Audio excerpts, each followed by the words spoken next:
Kekuasaan raja yang absolut telah berlaku di Prancis sejak masa kekuasaan Raja Louis XIII. Pada perkembangannya, kemudian kekuasaan raja yang absolut ini terus dikembangkan oleh raja-raja berikutnya dan mencapai puncaknya pada masa kekuasaan Raja Louis XIV. Hal ini terlihat dari tindakan-tindakan Raja Louis XIV yang menunjukkan absolutisme yang sangat tinggi. Tindakan-tindakan raja yang cenderung bersifat sewenang-wenang, seperti tidak adanya undang-undang yang mendasari kekuasaan raja, penggunaan keuangan negara oleh raja dan keluarganya yang digunakan semaunya, tidak terdapat kepastian hukum, tidak terbentuknya dewan legislatif sehingga raja dapat menjalankan kekuasaannya tanpa batas. Masyarakat Prancis pada saat itu terstruktur dalam 3 golongan besar, yaitu golongan pertama, raja dan bangsawan yang merupakan golongan paling berkuasa di Prancis. Golongan kedua golongan pendeta, dan golongan ketiga kaum borjuis dan rakyat jelata. Golongan ketiga merupakan golongan yang selalu mendapat penindasan dari raja dan para bangsawan dan pendeta dengan berbagai macam pajak yang dibebankan kepada mereka. Raja beserta keluarganya, demikian juga dengan para bangsawan dan pendeta, selalu hidup dalam kemewahan. Kehidupan mereka yang mewah tersebut berasal dari pajak yang dipungut dari rakyat. Anggaran keuangan raja disamakan dengan anggaran negara, artinya pemasukan pajak yang seharusnya untuk menunjang aktivitas pemerintahan, termasuk di dalamnya pembangunan dan kesejahteraan rakyat, beralih fungsi untuk pembiayaan kehidupan raja beserta keluarganya. Pada akhirnya terjadilah satu krisis keuangan, yaitu ketersediaan dana yang dimiliki oleh kerajaan Prancis mengalami defisit yang sangat tinggi. Krisis keuangan ini sangat tampak terjadi pada masa pemerintahan Raja Louis XVI. Kehidupan raja yang mewah ditambah lagi dengan sifat istrinya, yaitu Maria Antoinette yang sangat boros dan royal, menjadikan beban keuangan yang begitu tinggi harus ditanggung oleh pemerintah kerajaan Prancis. Sebenarnya selama masa pemerintahan Raja Louis XV dan Louis XVI, sejumlah menteri termasuk Turgot, yaitu pengawas keuangan umum, dan Jacques Necker, direktur jenderal keuangan, telah mengusulkan diberlakukannya sistem perpajakan Prancis yang lebih seragam. Penyebab lain krisis keuangan Prancis dipicu oleh keikutsertaan Prancis dalam membantu para koloni pada perang kemerdekaan atau revolusi Amerika. Bantuan yang diberikan oleh Prancis terhadap para koloni besar berasal dari pinjaman luar negeri, mengakibatkan uang utang Prancis semakin meningkat, bahkan melebihi jumlah 2 kali lipat dari sebelumnya. Pasca revolusi Amerika, Prancis harus membayar cicilan utang dan bunga pinjaman yang semakin meningkat. Revolusi Prancis tampak tidak hanya digerakkan oleh faktor-faktor yang bersifat material saja. Munculnya pemikiran-pemikiran baru tentang pemerintahan memberikan pengaruh yang berarti terhadap timbulnya revolusi. Masa pemerintahan Raja Louis XVI tampaknya tidak sanggup untuk menangani segala krisis yang terjadi. Selain itu, muncul kaum berpendidikan kelas menengah yang membawa angin perubahan dan sejumlah ambisi untuk melakukan pembaruan. Hal ini diperkuat dengan berkembangnya ide-ide pencerah yang telah merambah ke kalangan kaum petani, para buruh, dan individu yang berasal dari kelas yang mereka sakiti. Krisis keuangan yang terjadi coba ditangani oleh Raja Louis XVI dengan memberlakukan pajak bagi semua golongan, terutama bagi mereka yang kaya raya. Hal ini mendapat tantangan terutama dari golongan bangsawan. Golongan ini beranggapan bahwa pemberlakuan pajak bagi mereka harus melalui persetujuan Estates General atau badan legislatif. Persidangan Estates General ternyata tidak menemukan jalan pemecahan terhadap penyelesaian masalah keuangan negara. Dalam tubuh badan ini timbul pertentangan antara masing-masing golongan yang semuanya selalu berbicara untuk kepentingan golongannya masing-masing. Akhirnya Raja Louis XVI mengambil keputusan yang akhirnya justru akan menjadi bumerang bagi dirinya dan kerajaan Prancis. Raja Louis XVI mengusir semua golongan dari tempat sidang pertemuan.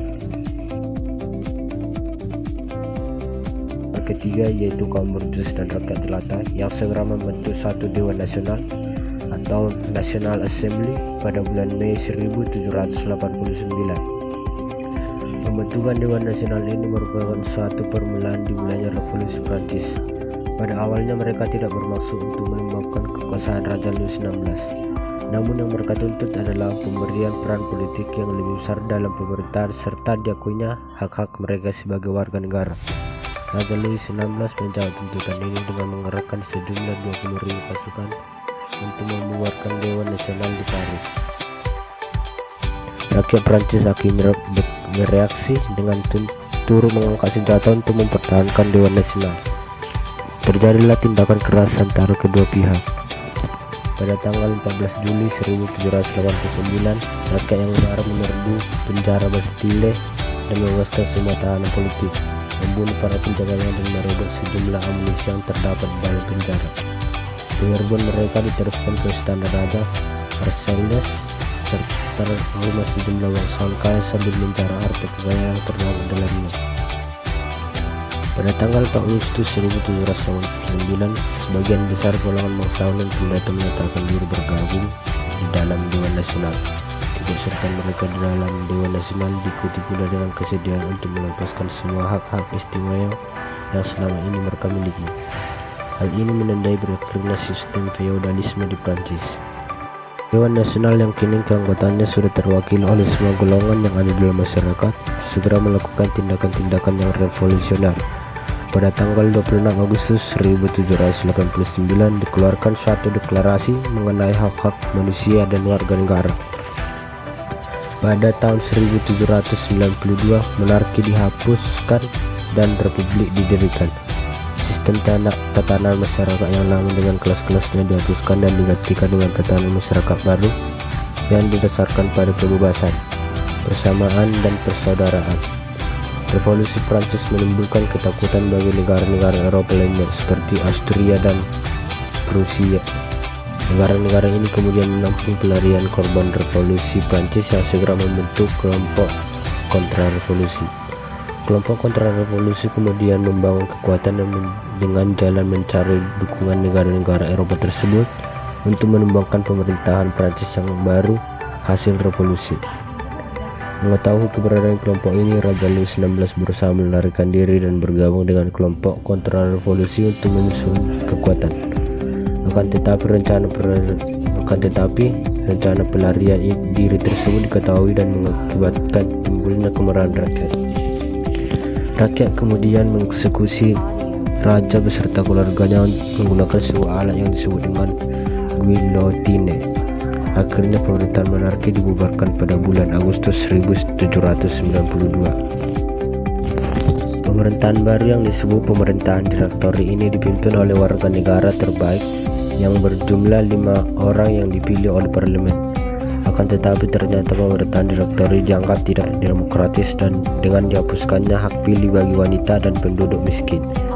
Selain itu, pemerintahan direktori dianggap sering melakukan pelanggaran konstitusional yang akan mengancam kesatuan nasional yang tengah dilanda revolusi. Akhirnya muncullah desakan dari rakyat Prancis untuk membubarkan pemerintahan direktori dan memilih Napoleon Bonaparte yang pada saat itu dianggap sebagai pahlawan untuk memegang tampuk pimpinan pemerintahan Prancis. Pada kenyataannya, pemerintahan yang dijalankan oleh Napoleon lebih bersifat diktator. Hal ini ditunjukkan dengan disingkirkannya semua kelompok oposisi serta mengekang kebebasan politik dan kebebasan pers. Semua kekuasaan politik dikendalikan oleh Napoleon atas nama konsul pertama atau first consul. Hal itu tidak dipedulikan oleh rakyat Prancis, sebab walau bagaimanapun Napoleon telah berhasil membangun suatu stabilitas politik yang selama ini sangat dirindukan pasca revolusi. Keberhasilan militernya dalam menguasai daerah-daerah yang dianggap sebagai musuh Prancis semakin menaikkan pamornya di mata rakyat.